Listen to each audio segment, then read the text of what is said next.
Hi, I have a couple of thoughts here with Schoology that I want to make sure everybody is aware of.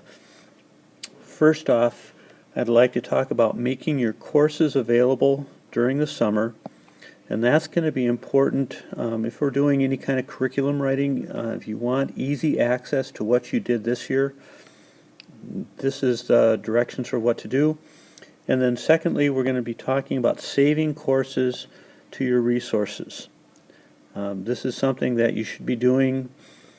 I choose to do it at the kind of the end of the semester and the end of the school year.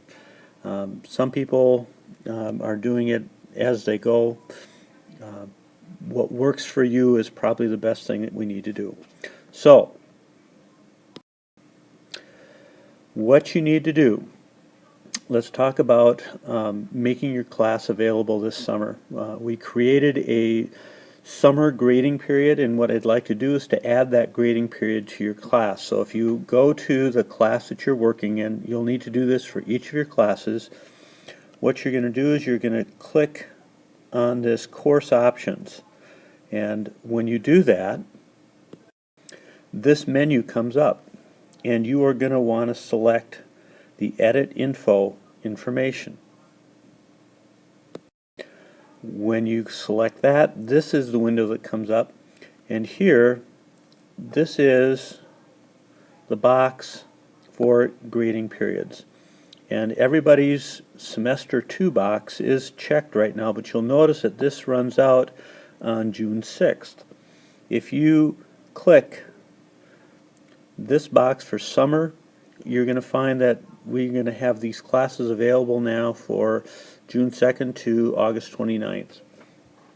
And that means when you pull down your course menu, you'll see those courses still. Otherwise, if you don't do this, they're going to go into your archived, which is 2 or 3 more clicks to get to your courses after June 6th. Okay? In putting courses to resources, just to set this up, what I would do is I'd click on the resource tab up here. Let's make it, thank you. Click your resources tab, and you're going to select personal. When you do that, what I would encourage you to do is I'd encourage you to click on the Add Resources button here and choose the Create folder. And what I've done is I've created a folder for this year's classes. I did the same thing for last year. I'm going to call it T. Smith, the school year 2013-2014, classes Alexandria. You can label it however you choose to label it, just so that you know this is the material from this school year. Click Create, and that should be there then. The other thing that you might want to do, if you're doing a lot of work in Google Drive, you might want to select this Apps button. And when you do that, if you haven't synced Schoology with Google Drive, a window is going to come up asking if you would like to do that.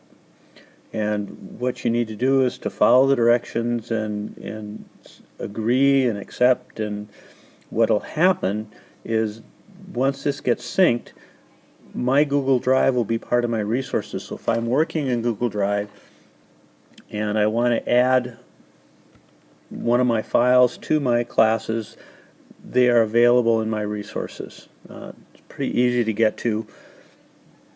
So, and I can probably, I know I'll be giving more directions about how to do this during our summer training. So, once you have that folder created, go back to the class that you're working with, and you're going to go up here to Options, click on Options, and you'll have a couple of choices here. You're going to want to choose to save the course to resources. And when you do that, this window will come up, and it's say collection and home. You're going to go, yep, that's fine, and they're going to ask you what folder you'd like to put the class in. And this is where you would click this button right here, and a pull-down menu will come with all your courses. Here is my Alexander folder that I created, and I will click that, and then there's a little red button that you can faintly see underneath this. You'll click that, and that now is going to save everything that you have in this course in your resources. So if you've got questions, please email me, and I'll try to either give you some help from abroad, or I'll show up in your classroom and help you. Thank you very much.